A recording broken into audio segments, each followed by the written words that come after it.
What does it mean to be an artist? Maybe you've scrolled through YouTube or some other social media platform, clicked on a photo or video, and thought to yourself, man, I want to do that too. So you look up a few tutorials in the creative endeavor you're trying to pursue. You're not entirely sure how it'll go, but seeing others successfully doing something that would allow you to develop a unique aspect of yourself gives you a big boost of motivation. Alright, I'm ready, you say to yourself.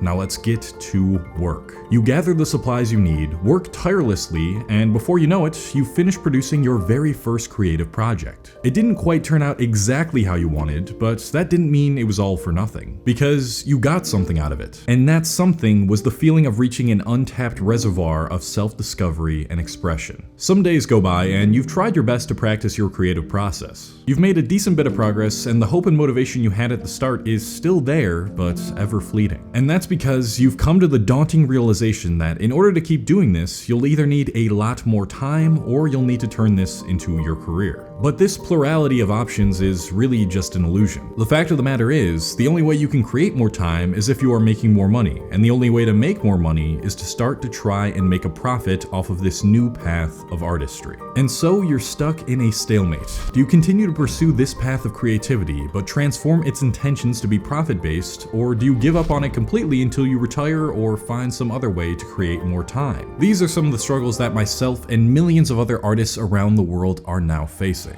The idea of one pursuing a creative passion for fun is virtually extinct, and much of what controls the artist's metaphorical pen is governed by external influence more than ever before. So today, I want to talk about how the definition of what it means to be an artist has changed over the past few centuries, my personal struggles with these changes, and what this means for the future of art and creativity as a whole. To begin exploring this topic, I think we first must define what it really means to be an artist, at least in the traditional sense. When most of us picture what an artist looks like in our heads, I imagine we conjure up the idea of a singular person working in solitude, straining effortlessly to refine their craft through consistent effort. But that symbol of the artist is incredibly obsolete, and in fact, this conjuration of the artist was preceded by the idea of the artisan. The word art itself is actually derived from a root that means to join or fit together, and that's what artists around the 16th century thought they were, skilled crafters or makers, kind of like a blacksmith or potter. We might think of people like Shakespeare as a genius, but he was really a poet and playwright at best. And both of these have similar meanings. The word poet is rooted in another word for make, and the word playwright doesn't actually mean someone who writes plays, but rather someone who builds and forms them together, like a Lego set. As a result, artists and craftsmen were treated fairly similar. They served apprenticeships, just like craftsmen did, and their value was derived from how well they could master whatever was traditionally passed down in these workshops. Basically, what I'm saying is the essence of art, as we typically imagine it, didn't really even exist back then, and more so just meant you were a lower middle class craftsman.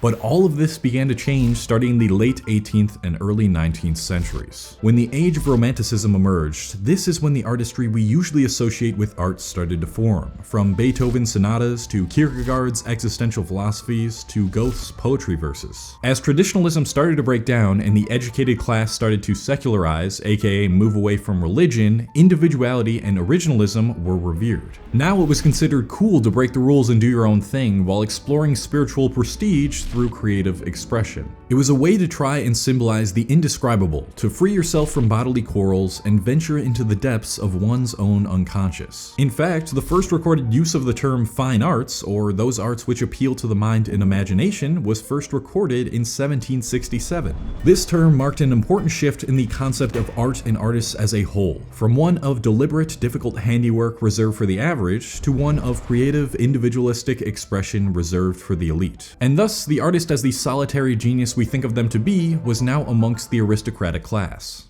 Since the artist became the cool kids on the block, everybody started wanting a piece of the pie. Being an artist could now be pursued as a profession, and so artists around the world established places with which their art could be viewed for thousands to see and pay for. Things like opera houses, museums, and ballet companies started sprouting up in large numbers, and art became well institutionalized. It was a massive culture boom. With a degree in higher education and an extreme devotion to your craft, many more inspiring artists could prosper economically. And sure, it wasn't as as sexy as the typical artistic genius who ponders thoughts for hundreds of hours in their room until inspiration strikes, but it was much more stable and realistic in terms of what your hard work could offer you, and you were still creating very high quality, moving pieces of work. Now, what we've talked about so far is certainly influential in terms of its effect on our current famish of creativity, but what started to happen in the late 20th century is where everything started to change. Materializing during this era was the artist's helping hand with getting themselves into the market side of things. Publishing companies, managers, agents, editors, producers, all of these job titles helped the artist to make a living off of their craft, but kept them from getting too heavily influenced by what the market wanted. Kind of like an imaginary screen between the artist and the market. Sure, these helping hands could give them suggestions on what they need to do to make their work more profitable, but most artists still weren't allowing themselves to be swayed by the seduction of money and didn't really consider themselves a business. They considered themselves to be professionals focused on just one singular aspect, making good creative art. But then came technology. And not just technology, but modern day capitalism as well, in all its profit-oriented glory. The changes in creativity that were sparked by technology's rise produced some shocking results, but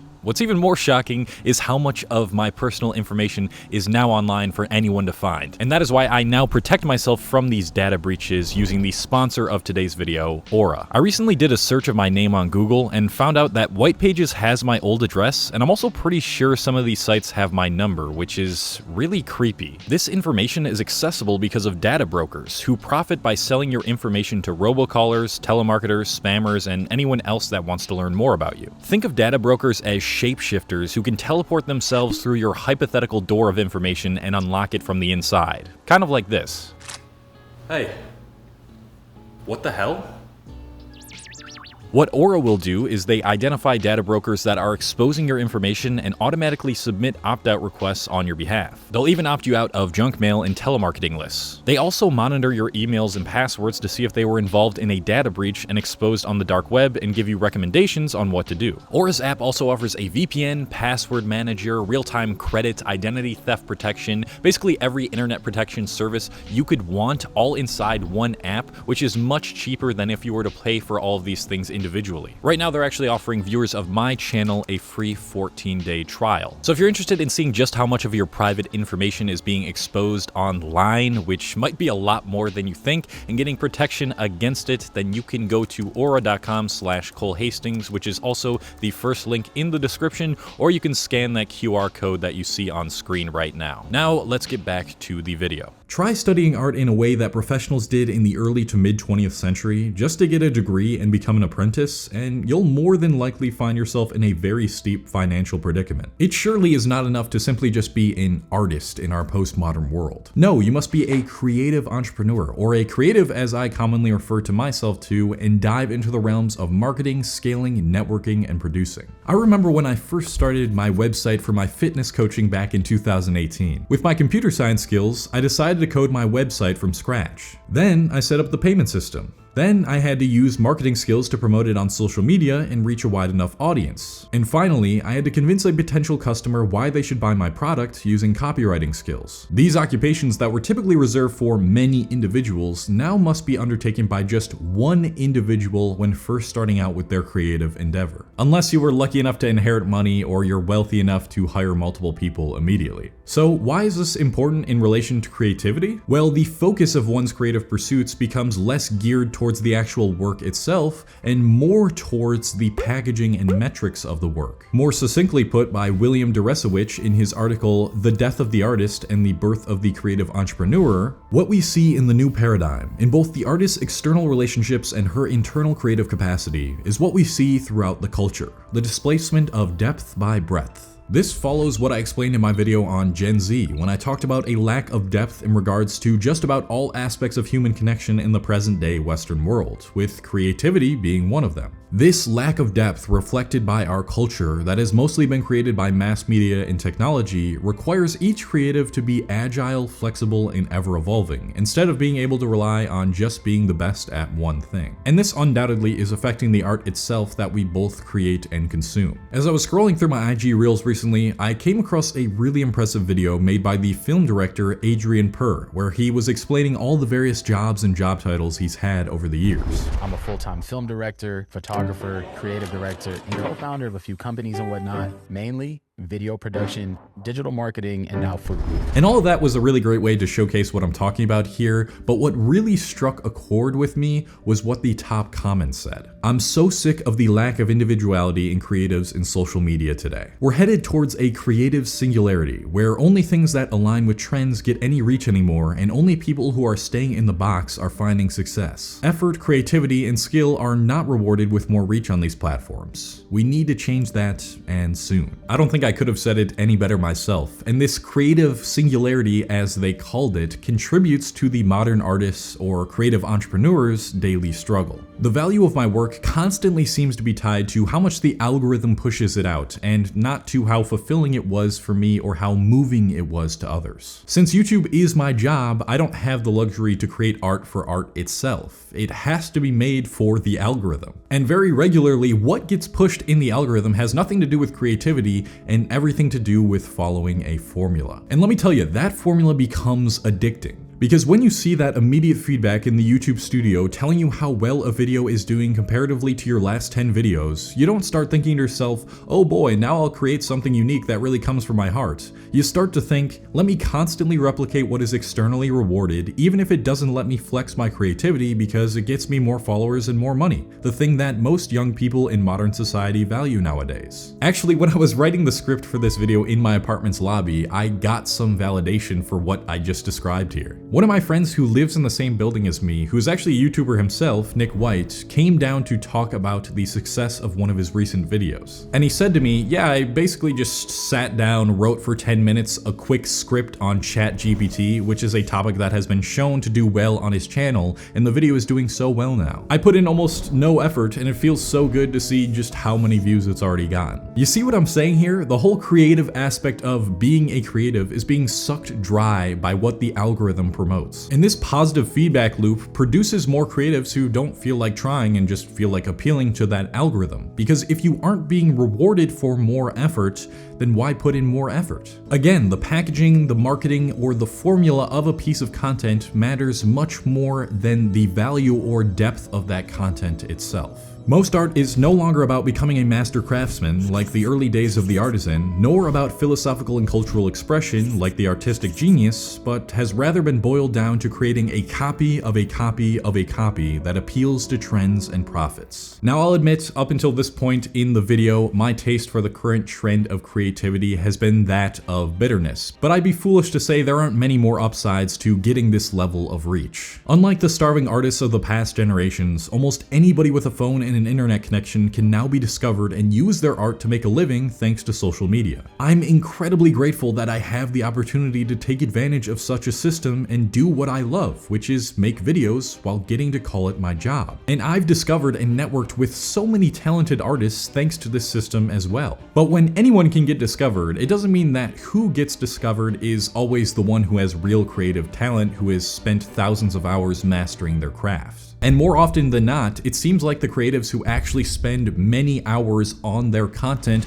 do not, in fact, get rewarded. Because what many of these algorithms favor is consistency and frequency over quality. Still, I am aware that I might be viewing how art was created in the past through rose-colored glasses. The article that I mentioned that helped me articulate the history of art throughout the past few hundred years stated that works of art have now become nothing more than a commodity. But haven't works of art always been commodified? You must possess a certain skill within the arts and become good enough in it in order for human beings to see the value in it and want to invest either their attention or money into it. Yes, the looks of a work of art and how it's packaged can be more deceiving than ever nowadays, but it doesn't mean that this pivot towards formulas and packaging ruins all works of art. In fact, money can be a great incentive for artists to reach their highest potential as a creative. When the creative instead uses the attention and wealth they slowly start accumulating online to improve and hone hone their skills in their craft, that can be a much more positive and fulfilling feedback loop than the one I proposed earlier that incentivized complacency and simply following trends. It's really up to the individual to take it upon themselves to garner that perspective. Also, despite the fact that a lot of garbage content does get promoted nowadays, quality creative work still does really stand out. And if a piece of creative work really is that incredible, then no matter what the algorithm favors or wants to push out, then eventually that piece of work is probably going to reach a high number of people, or at the very least impact a lot of people in a big way.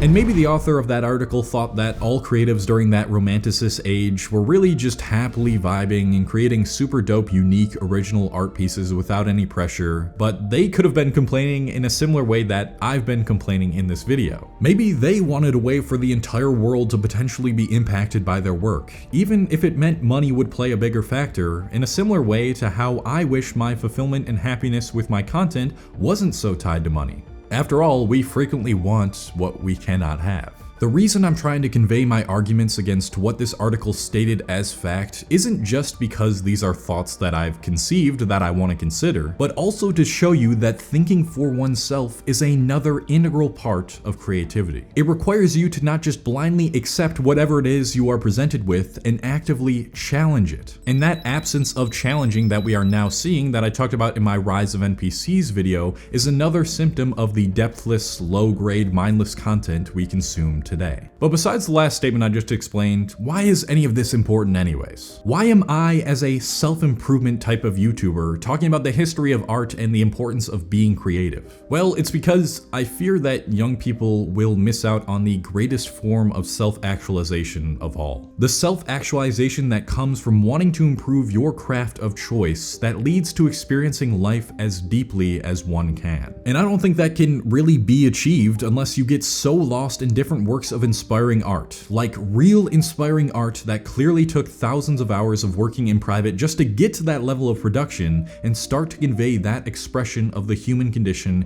in your own unique way. Few things have been more fulfilling in my life and have given my life more purpose than pursuing art for art itself. I'm certainly proud of many of my works here on YouTube, but they inevitably tend to become shrouded in the longing for views and money. What's really been the most fulfilling, innovative work that I've ever created has been the times where I've shot promo videos and music videos for my hip-hop artist friends. I remember the first time I ever took my camera to one of their shows and the excitement I felt after learning new editing techniques and seeing how I really created that from just a few simple tools I had. And the night we all sat in their attic, theorizing the different sets for each of the scenes in one of their music videos, and how every idea just seemed to come out of nowhere. It was like we were tapped into a creative void of some sorts that only this meeting of minds could access. Those types of times, they almost never come when you start to tie in the question of, but how can we make the most profit off of this, to your creative work? And I want more people to experience those same feelings I had when no external metrics were shaping the scope of my creativity. That, I believe, is what real creativity is all about. Real creative work is meant to move us, literally and metaphorically. It's supposed to make you scream, laugh, cry, feel seen, reach a different solution you never thought of, or have an aha realization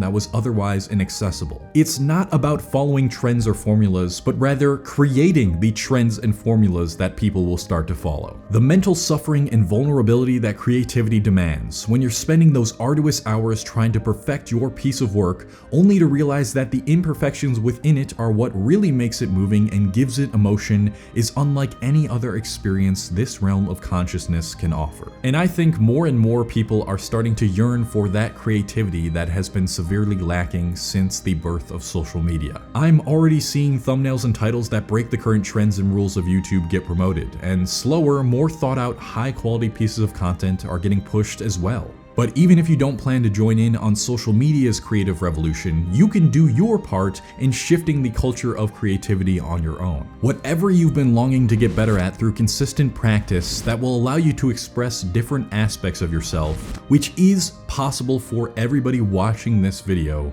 do it. Pick up a camera, a pencil, a microphone, a paintbrush, a blank script, and just do something. No matter how shitty you think it turns out or how little recognition it gets, do it. And do it again and again and again until your fingers bleed. Get completely lost in your craft, and if you decide to share it, know that the real goal with it is knowing you made a piece of art true to yourself, that fulfilled you, that you want to promote to positively inspire others. Because knowing a piece of work helped just one person is such a better metric than whatever meaningless, depthless views, likes, and followers come out of it. I say all of this like I'm not still tied to the numbers, but I am. I care about my YouTube channel more than any other purpose in my life right now, so it's basically impossible not to. But hopefully, I was able to move you enough with my words to elicit positive action.